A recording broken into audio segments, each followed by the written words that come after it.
सुनो कहानी में आपका स्वागत है। तो पेश है मानसरोवर कहानी, मुंशी प्रेमचंद द्वारा रचित। तो भोला महतो ने पहली स्त्री के मर जाने पर दूसरी सगाई की तो उसके लड़के रघु के लिए बुरे दिन आ गए। रघु की उम्र उस समय केवल 10 वर्ष की थी। चैन से गुल्ली डंडा खेलता फिरता और माँ के आते ही चक्की में जुट जाना पड़ा। पन्ना रूपवती स्त्री थी। रूप और गर्व में चोली दामन का साथ होता है। वह अपने हाथों से कोई काम न करती।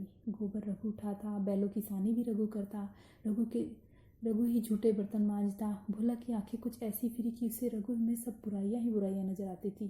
पन्ना की बातों को वह प्राचीन मर्यादा पूर्वक सुनता और आंखें बंद करके मान लेता। रघु की शिकायतों की उसे जरा परवाह न होती। नतीजा यह हुआ कि रघु ने शिकायतें करना ही छोड़ दिया। किसके सामने रोए? बाप ही नहीं, सारा गांव उसका दुश्मन हो गया। बड़ा जिद्दी लड़का है। पन्ना को तो कुछ समझता ही नहीं। बेचारी उसका दुलार करती है, खिलाती पिलाती है। यह उसी का फल है। दूसरी औरत होती तो निभाह न होता। वह तो कहाँ, पन्ना इतनी सीधी सादी है, निभाह हो जाता है, नहीं तो निभाह नहीं होता। सबल की शिकायतें सब सुनते हैं, निर्बल की फरियाद कोई नहीं सुनता। रघु का हृदय माँ की ओर से दिन पे दिन फटता जाता। यहाँ तक कि 7-8 साल गुजर गए और एक दिन भोला के नाम भी मृत्यु का संदेश आ गया। पन्ना के 4 बच्चे थे, 3 बेटे और 1 बेटी। इतना बड़ा खर्च और काम कमाने वाला कोई नहीं। रघु अब क्यों बात पूछने लगा? यह मानी हुई बात थी। पन्ना लगातार सोचती रही, अपनी स्त्री लाएगा, अलग रहेगा, स्त्री आकर भी आग लगाएगी। पन्ना को चारों ओर अंधेरा ही अंधेरा दिखाई देता था। पर कुछ भी हो, वह रघु की आश्रित ना रहेगी। घर में रहेगी जिस घर में उसने राज किया, वहाँ लौंडी बनकर न रहेगी। जिस लौंडे को उसने गुलाम समझा, उसका मुंह न ताकेगी। वह सुंदर थी, अवस्था अभी कुछ ऐसी ज़्यादा न थी, जवानी अपनी पूरी बहार पर थी। क्या वह कोई दूसरा घर नहीं कर सकती? यहाँ न होगा, लोग हंसेंगे भला से। उसकी बिरादरी में क्या ऐसा होता नहीं है? ब्राह्मण ठाकुर थोड़ी ही है कि नाक कट जाएगी। यह तो उन्हीं ऊंची जातियों में होता है कि घर में चाहे कुछ करो, बाहर मर्यादा को ढक कर रखो। वह तो संसार को दिखाकर दूसरा घर बसा सकती है। फिर वह रघु की तो बैल बनकर क्यों रहे? भोला को मरे 1 महीना गुजरा था। संध्या हो गई थी। पन्ना इसी चिंता में पड़ी हुई थी कि सहसा उसे ख्याल आया, लड़के घर में नहीं है, बैलों के लौटने की बेला है, कहीं कोई लड़का उसके नीचे ना आ जाए। अब द्वार पर कौन है जो उसकी देखभाल करेगा? रघु को मेरे लड़के फूटे आंख नहीं भाते, कभी हंसकर नहीं बोलता। घर से बाहर निकली तो देखा रघु सामने झोपड़े में बैठा ईंख की गठलियाँ बना रहा था। लड़के उसे घेरे खड़े थे और छोटी लड़की उसकी गर्दन में हाथ डाले उसकी पीठ पर सवार होने की चेष्टा कर रही थी। पन्ना को अपनी आंखों पर विश्वास न आया। आज तो यह नई बात है। शायद दुनिया को दिखाता होगा कि मैं अपने भाइयों को कितना चाहता हूँ और मन में छुरी रखे हुए है। घात मिले तो जान ही ले ले। काला सांप है, काला सांप। कठोर स्वर में बोली, तुम सबके सब यहाँ क्या कर रहे हो? घर में आओ, सांझ की बेला है, गोरू आते होंगे। रघु ने विनती नेत्रों से कहा, मैं तो हूँ काकी, डर किस बात का? बड़ा लड़का केदार बोला, काकी, रघु दादा ने हमारे लिए 2 गाड़ियां बना दी हैं। ये देख, एक पर हम और खुन्नू बैठेंगे और दूसरी पर लक्ष्मण और झुनिया। दादा दोनों गाड़ियां खींचेंगे। यह कहकर वह एक कोने से 2 छोटी छोटी गाड़ियां निकाल लाया। 4 पहिए लगे थे, बैठने के लिए तख्ते और रोक के लिए दोनों तरफ बाजू थे। पन्ना ने आश्चर्य से पूछा, गाड़ियां किसने बनाई है? केदार ने चिढ़ाकर कहा, रघु दादा ने बनाई है। और किसने बनाई है? भगत के घर से वसूली और रुखानी मांग लाए और चटपट बना दी। खूब दौड़ती है काकी, बैठ खुन्नू में खींचू। खुन्नू गाड़ी चर चर शोर हुआ, मानो गाड़ी भी इस खेल में लड़कों के साथ शरीक थी। लक्ष्मण ने दूसरी गाड़ी में बैठकर कहा, दादा खींचो। रघु ने जुनिया को भी गाड़ी में बैठा लिया और गाड़ी खींचता हुआ दौड़ा। तीनों लड़के तालियां बजाने लगे। पन्ना चकित नेत्रों से यह दृश्य देख रही थी और सोच रही थी कि यह वही रघु है या कोई और है।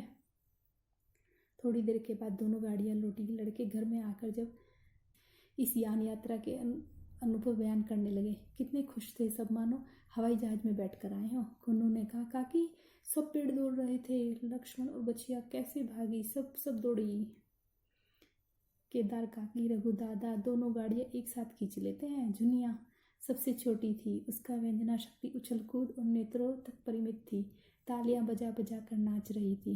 खुन्नू, अब हमारे घर गाय भी आ जाएगी काकी। रघु दादा ने गिरधारी से कहा है, हमें एक गाय ला दो। गिरधारी बोला, कल लाऊंगा। केदार 3 सेर दूध देती है काकी, खूब दूध पियेंगे। इतने में रघु भी अंदर आ गया।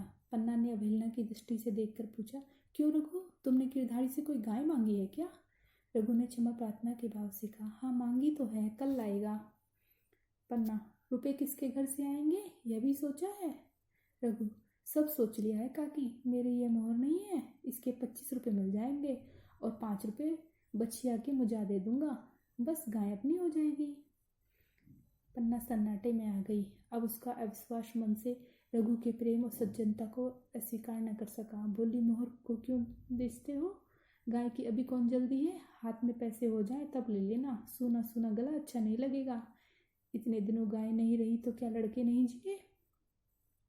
रघु दार्शनिक भाव से बोला, बच्चों के खाने पीने की यही दिन है काकी, इस उम्र में न खाए तो फिर कब खाएंगे? मोहर पहनना मुझे अच्छा भी नहीं मालूम होता, लोग समझते होंगे कि बाप तो गया, इसे मोहर पहनने की सूझी है। बोला, मैं तो गाय की चिंता ही में चल बसे, न रुपया और न गाय मिली, मजबूर थे। रघु ने समस्या कितनी सुगमता से हल कर दी। आज जीवन में पहली बार पन्ना को रघु पर विश्वास आया। बोली, जब गहना ही बेचना है तो अपनी मोहर क्यों बेचेगा, मेरी हंसली ले ले जा। रघु, नहीं काकी, यह तुम्हारे गले में बहुत अच्छी लगती है, मर्दों को क्या मोहर पहनना या न पहने। पन्ना, चल मैं बूढ़ी हुई, अब हंसली पहनकर क्या करना है, तू अभी लड़का है, तेरा गला अच्छा ना लगेगा। रघु मुस्कुराकर बोला, तुम अभी से कैसे बूढ़ी हो गई, गाँव में कौन है तुम्हारे बराबर। रघु की सरल आलोचना ने पन्ना को लज्जित कर दिया। उसके रूखे मुरझाए हुए मुख पर प्रसन्नता की लाली दौड़ पड़ी। 5 साल गुजर गए।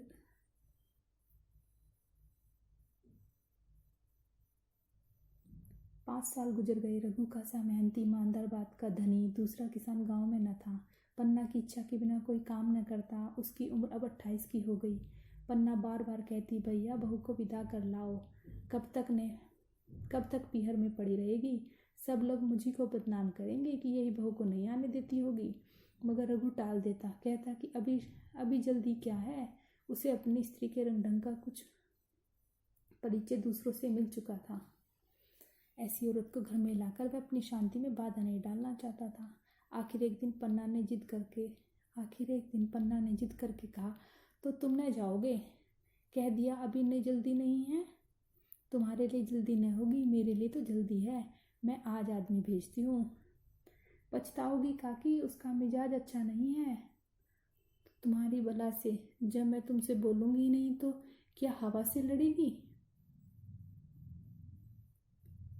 तुम्हारी बला से जब मैं उससे बोलूंगी ही नहीं तो क्या हवा से लड़ेगी? रोटियां तो बना लेगी। मुझसे भीतर बाहर का सारा काम नहीं होता, मैं आज बुला लेती हूँ। बुलाना चाहती हो तो बुला लो, मगर फिर वह न कहना कि मेरिया को ठीक नहीं करता, उसका गुलाम हो गया। ना कहूँगी, जाकर 2 साड़ियाँ और मिठाई ले आ। तीसरे दिन मुलिया मौके से आ गई। दरवाजे पर नगाड़े बजे, शहनाइयों की मधुर ध्वनि आकाश में गूंजने लगी। मुंह दिखाने की रस्म अदा हुई। वह इस मरुभूमि में निर्बल जलधारा थी। गेरुआ रंग था, बड़ी बड़ी नुकीली पलके, कपोलों की हल्की सुर्खी, आंखों में प्रबल आकर्षण। रघु से देखते ही मंत्रमुग्ध हो गया।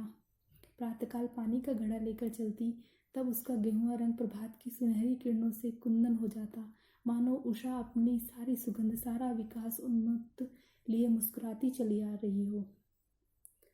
मुलिया मौके से ही जली भुनी आती थी। मेरा शौहर छाती फाड़कर काम करे और पन्ना रानी बैठी रहे, उसके लड़े रईस चादे बने घूमे, मुलिया से यह बर्दाश्त न हुआ। वह किसी की गुलामी न करेगी। अपने लड़के तो अपने ही होते हैं भाई, किसी के होते हैं। नमस्कार।